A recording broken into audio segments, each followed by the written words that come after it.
Hello students, मैं जयप्रकाश पटेल, सहायक प्राध्यापक एनटीयू पॉइंट टेक्निकल कॉलेज। आज 8/5/2020 है। जैसा कि कल हम लोगों ने डिस्कस किया था, पिछले दिनों में हमने सॉफ्टवेयर इंजीनियरिंग के अंदर डिफरेंट तरह के मॉडल्स को डिस्कस किया था। आज हम और कुछ मॉडल्स को डिस्कस करने वाले हैं। एक्चुअली में सॉफ्टवेयर इंजीनियरिंग के अंदर मॉडल्स का यूज हम किसी भी इंफॉर्मेशन को SDLC प्रोसेस करने के लिए करते हैं और यह डिसाइड करने की कोशिश करते हैं कि हमारे यूजर की रिक्वायरमेंट के लिए किस तरह का मॉडल सफिशिएंट होगा और उस मॉडल के अकॉर्डिंग ही या फिर उस मॉडल के अकॉर्डिंग ही अपने प्रोजेक्ट को डेवलप करना हम प्रारंभ करते हैं। एक्चुअली में मॉडल एक तरह का SRS के अंदर डॉक्यूमेंटेशन है। उस मॉडल पर ये डिपेंडेंट होगा कि हमने जो प्रोग्राम डेवलप किया है वो किस तरह का हमने प्रोग्राम डेवलप किया है और उसके अंदर किस किस तरह की हम एक्टिविटीज परफॉर्म करने वाले हैं और क्यों करने वाले हैं, हमें कितना समय लगेगा, उसमें किस किस तरह की हम मेंटेनेंस कर सकते हैं या फिर हमें किस तरह की मेंटेनेंस की आवश्यकता पड़ सकती है। तो आज उसी मॉडल में से एक बहुत ही महत्वपूर्ण मॉडल है जिसे हम स्पाइरल मॉडल बोलते हैं। स्पाइरल मॉडल, इसके मॉडल से, इसके नाम से समझ में आ रहा होगा कि ये स्पाइरल टाइप में होता है। इसका जो डायग्राम तैयार होगा वो स्पाइरल जैसे होगा, जैसे हम लोग बुक्स की स्पाइरल बाइंडिंग करते हैं, है ना। तो एक चक्कर कंप्लीट होने के बाद ही नेक्स्ट प्रोसेस पे आता है। जब तक पहला कंप्लीट नहीं होगा तब तक हम नेक्स्ट प्रोसेस के अंदर नहीं जा सकते हैं। फिर अगले प्रोसेस में आएंगे, फिर अगले प्रोसेस के अंदर आएंगे और इस तरह से हम प्रोसेस करते चले जाते हैं। यानी यहाँ पर स्टार्ट तो है लेकिन अंत नहीं। वो हमारे डेवलपर पर डिपेंड करता है कि हमारा डेवलपर अपने प्रोग्राम को कितना ज्यादा सोफिस्टिकेटेड और कितना इजीली वे में जनरेट करना चाहता है, उसमें क्या क्या स्टेप अपनाना चाहता है। यानी आवश्यकता अनुसार यहाँ पर हमारा डेवलपर अपनी आवश्यकताओं को इटरेट कर सकता है, उसे बार बार दोहरा सकता है और उसे प्रोटोटाइप के अंदर डाल सकता है। और यहाँ पर इसीलिए ये स्पाइरल मॉडल जो है दो विशेष तरह के मॉडल से मिलकर बना। अगर इसे मैं विखंडित करूं तो यहाँ पर एक इटरेटिव मॉडल आ जाएगा और दूसरा हमारे पास प्रोटोटाइप मॉडल आ जाएगा। क्योंकि यहाँ पर जो फेसेस यूज कर रहे हैं या फिर जो भी हमने डिजाइन या फिर सॉफ्टवेयर को डेवलप करते समय हमने जो प्रोसेस अपनाई है, तो एक बार में पूरे प्रोसेस कंप्लीट करें, इसके बाद फिर से अगला प्रोसेस करना चाहें तो करें, ना करना चाहें तो ना करें। यानी हमें प्रोसेस कंप्लीट करना ही होगा।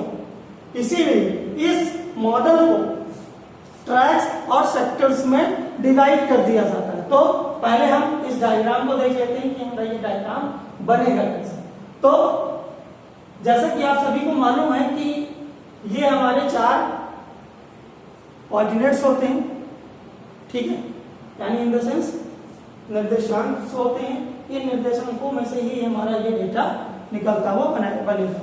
तो यहाँ पर ये हमारा सेंटर होगा और इस सेंटर से ही हम इस तरह से मूव करेंगे, ठीक है। यहाँ पर आपको पता ही दिखाई दे रहा होगा कि ये सर्कुलर वे पे हमारी इंफॉर्मेशन प्रोसेस हो रही है। तो जैसे ये हमारा ये फर्स्ट फेज होगा, ये क्या होगा, फर्स्ट फेज, और यहाँ पर हम आकर के नेक्स्ट हो जाएंगे। यानी इनिशिएट यहाँ से करेंगे, यानी इनिशियलाइज हो जाएंगे। यानी यूजर यहाँ पर हमारा कम्युनिकेशन करेगा। कम्युनिकेट होने के बाद ये फिजिबिलिटी स्टडी होगी और इस तरह से आते आते यहाँ पर हमारा डिप्लॉयमेंट हो जाएगा। तो अगर यूजर की हमारी आवश्यकता इतने में ही कंप्लीट हो जाती है तो डेवलपर आगे की प्रोसेस नहीं करेगा। लेकिन अगर हमारे यूजर की आवश्यकता पूरी नहीं होती तो वहीं से फिर से वो इनिशिएट होगा और इस तरह से वो फिर घूम कर आएगा और जैसे ही वो घूम कर आएगा तो यहाँ पर उसकी अगली नेक्स्ट प्रोसेस होगा। इस तरह से ये लगातार, जैसे मैंने पहले ही बोला कि इसका कभी अंत नहीं। हम जब चाहें तब इस प्रोसेस को रोक सकते हैं और जब तक चाहें तब तक इस प्रोसेस को चला सकते हैं। और जैसे मैंने बोला था कि यह प्रोसेस एक इटरेटिव प्रोसेस है, ये एक इटरेटिव प्रोसेस है, यानी बार बार आना, यानी हमें जितना ज्यादा प्रोसेस करना है उतना ज्यादा हम प्रोसेस कर सकते हैं। और आपको दिखाई दे रहा होगा कि ये स्पाइरल स्टाइल है, इसका जो स्टाइल है, इसका डिजाइन पैटर्न है वो किस तरह है, स्पाइरल की तरह है। जैसे हम लोग बुक्स या कॉपीज को बाइंड अप करने के लिए स्पाइरल बाइंडिंग का यूज करते हैं, उसी तरह ये भी होता है। इसीलिए इस मॉडल को हमने स्पाइरल मॉडल भी कहा हुआ है। इसका सबसे बड़ा एडवांटेज ये है कि हम किसी भी फेज पे आकर के या किसी भी प्रोसेस पे आकर के अपने प्रोसेस को रोक सकते हैं। कोई जरूरी नहीं कि हम पूरी प्रोसेस कंप्लीट करें, हम चाहते हैं कि यहीं पर प्रोसेस रोक के अपने यूजर का प्रोग्राम डेवलप करके दे दें तो हम वहां पर दे सकते हैं, या एक पर्टिकुलर फेज पर ही आकर के हम अपने प्रोग्राम को एग्जीक्यूट कर सकते हैं या डिप्लॉय कर सकते हैं। इसका सबसे बड़ा एडवांटेज ये है। लेकिन इसका एक सबसे बड़ा डिसएडवांटेज यह भी है कि हम एक पूरा फेज कंप्लीट करेंगे तभी डेटा को प्रोसेस किया जा सकता है और यूजर की रिक्वायरमेंट्स को पूरी किया जा सकता है। तो ये जितना ही इजीली वे पे लग रहा है उतना ही ये थोड़ा सा टफ भी होता है और ये बड़े प्रोग्राम्स के अंदर यूज किया जाता है। ये छोटे छोटे प्रोग्राम में इसका इम्प्लीमेंटेशन नहीं किया जा सकता। एक्चुअली में हम लोग सॉफ्टवेयर को डेवलप करने के लिए इम्प्लीमेंटेशन या हम सॉफ्टवेयर को डेवलप करने के लिए ही इस तरह के मॉडल्स को यूज करते हैं। इस तरह के डेवलपमेंट को ही इम्प्लीमेंटेशन कहा जाता है। अब हमारे पास एक दूसरा मॉडल है, एक हमारे पास दूसरा मॉडल है जिसे हम प्रोटोटाइप मॉडल कहते हैं। प्रोटोटाइप मॉडल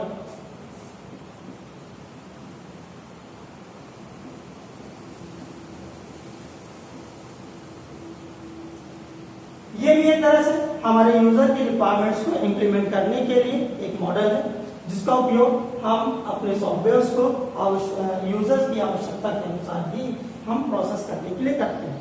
लेकिन यह फंक्शनल मॉडल है, यहाँ पर हम यूजर की आवश्यकताओं को या फिर उसके ऑब्जेक्ट्स फंक्शन के अंदर पैरामीटर मानकर के चलते हैं और उस पैरामीटर के अकॉर्डिंग भी हम एक्टिविटीज परफॉर्म करने की कोशिश करते हैं और इन पैरामीटर्स को ही ध्यान में रखते हुए हम यूजर की रिक्वायरमेंट को पूरा करेंगे और उसकी आवश्यकता को पूरा करते हुए ही उसका डॉक्यूमेंटेशन तैयार करेंगे। एक्चुअली में प्रोटोटाइप मॉडल्स का यूज डॉक्यूमेंटेशन करते समय हमारा डेवलपर करता है।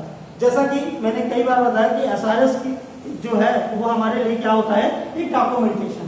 तो डॉक्यूमेंटेशन को तैयार करने के लिए ही हम प्रोटोटाइप मॉडल्स को यूज करते हैं, जहां पर तीन चीजों का विशेष ध्यान दिया जाता है कि उसका क्या बिजनेस मॉडल होगा। इसके अंदर तीन विशेष तरह के मॉडल्स को यूज किया जाता है या फिर उनकी पैरामीटर्स को अज्यूम करके चला जाता है।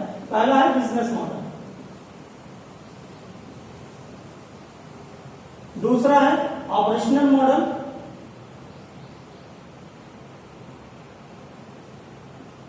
तीसरा है रिक्वायरमेंट एनालिसिस मॉडल और चौथा है डिजाइनिंग मॉडल। तो सबसे पहले ये समझ लेते हैं कि बिजनेस मॉडल। तो इस प्रोटोटाइप मॉडल के अंदर जैसे मैंने कहा कि एक्चुअली में ये फंक्शनल है, यहाँ पर हम जो भी एक्टिविटीज करेंगे वो भी प्रैक्टिकल सैद्धांतिक। यहाँ पर हमारा यूजर और प्रोग्रामर एक दूसरे से कम्युनिकेट करेंगे और ये जानने की यूजर से हमारा डेवलपर ये जानने की कोशिश करेगा कि उसका पर्पस क्या है, इस तरह के प्रोग्राम को बनाने का पर्पस क्या है। उस पर्पस को ध्यान रखते हुए ही हमारा डेवलपर उसके लिए एक डॉक्यूमेंट को तैयार करेगा। इस तरह के मॉडल को बिजनेस मॉडल कहते हैं। ऑपरेशनल मॉडल कि वो क्या एक्टिविटीज इस मॉडल से करवाना चाहता है, उसके अंदर किस तरह की एक्टिविटीज परफॉर्म की जा सकती है, आने वाले समय में क्या एक्टिविटीज हमारा यूजर इस पे कर सकता है, अपने एक्टिविटीज को परफॉर्म कर सकता है कि नहीं कर सकता है, या करने के लिए क्या क्या और चीजें इसमें की जा सकती है। फिर यहाँ पर डेवलपर्स उसकी रिक्वायरमेंट्स को एनालिसिस करते हैं। यहाँ पर डेवलपर्स यूजर की जितनी भी रिक्वायरमेंट्स हैं उन सभी रिक्वायरमेंट्स को भी एनालिसिस करके अपने डॉक्यूमेंट फाइल्स के अंदर रख लेते हैं। फिर डिजाइनिंग, रिक्वायरमेंट एनालिसिस करने के बाद हमारे यूजर का जो प्रोजेक्ट है वो किस तरह से दिखाई देगा, उसके अंदर क्या क्या मॉड्यूल्स होंगे, कितने मॉड्यूल्स को एक्टिवेट किया जाएगा, कितने मॉड्यूल्स की आवश्यकता होगी, और वो डिजाइन होने के बाद किस तरह से दिखाई देंगे, और उनके अंदर जो एक्टिविटीज हो रही है वो एक्टिविटीज परफॉर्म होंगी कि नहीं होंगी। अगर नहीं हो रही है तो फिर उसमें चेंजेस किए जा सकते हैं। तो ये था हमारे लिए प्रोटोटाइप मॉडल। अगला मॉडल है जो बहुत ही इंटरेस्टिंग और बहुत ही महत्वपूर्ण मॉडल है, जिसे हम रैप मॉडल बोलते हैं। रैप या फिर इसी को रैप भी बोला जाता है, रैपिड एप्लीकेशन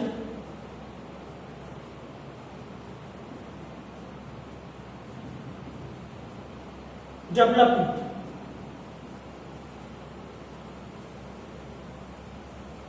इसका फुल फॉर्म होता है रैपिड एप्लीकेशन डेवलपमेंट। यार इसके नाम से ही आप लोगों को समझ में आ रहा होगा कि ये इस मॉडल का उपयोग हम किसी भी सॉफ्टवेयर को जल्दी कंप्लीट करने के लिए यूज करते हैं।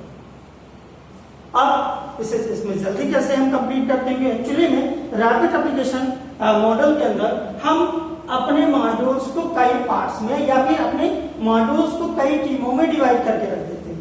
अलग अलग मॉड्यूल्स को अलग अलग लोगों तक पहुंचा देते हैं और उन पर वो अलग अलग तरह से एक्टिविटीज परफॉर्म करते हैं। जैसे मान लीजिए हमने कोई वेब फॉर्म डिजाइन करना शुरू किया और उस वेब फॉर्म में 10 पेजेस, अब हमने 10 पेजेस को 3 लोगों में डिवाइड कर दिया, यानी 3 टीमों में हमने डिवाइड कर दिया। Team 1, team 2, team 3। हमने अपनी इस टीम से डिस्कशन किया और यूजर की रिक्वायरमेंट्स को बताया और ये बताया कि उसकी क्या आवश्यकताएं हैं और उसकी आवश्यकताओं को किस तरह से पूरा किया जा सकता है।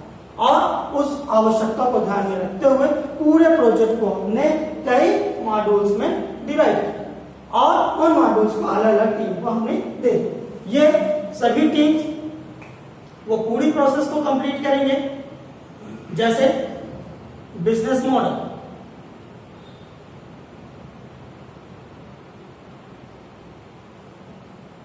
ऑपरेशंस,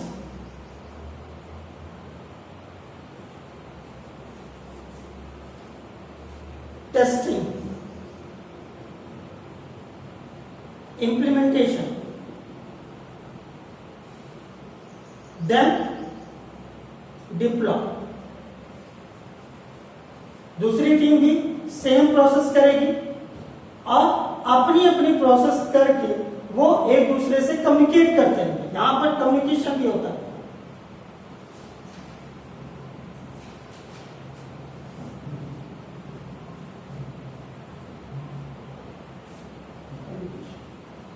और इन सभी को मैनेज करने के लिए एक प्रोजेक्ट मैनेजर की आवश्यकता होती है, जिसे हम पीएम बोलते हैं।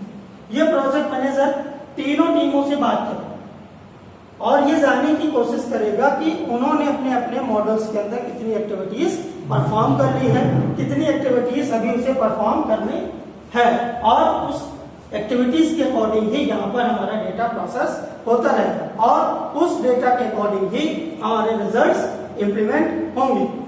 और इन सभी मॉडल्स में से जो भी एक्टिविटीज परफॉर्म होंगी उन्हें हम इंटीग्रेट, यानी हमारा जो प्रोजेक्ट मैनेजर है वो इंटीग्रेट करता चलेगा।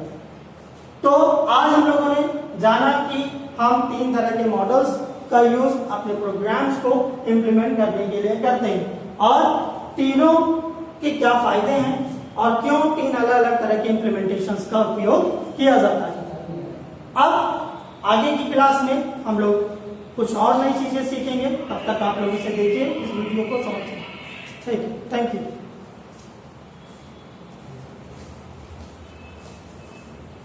बंद हो गया।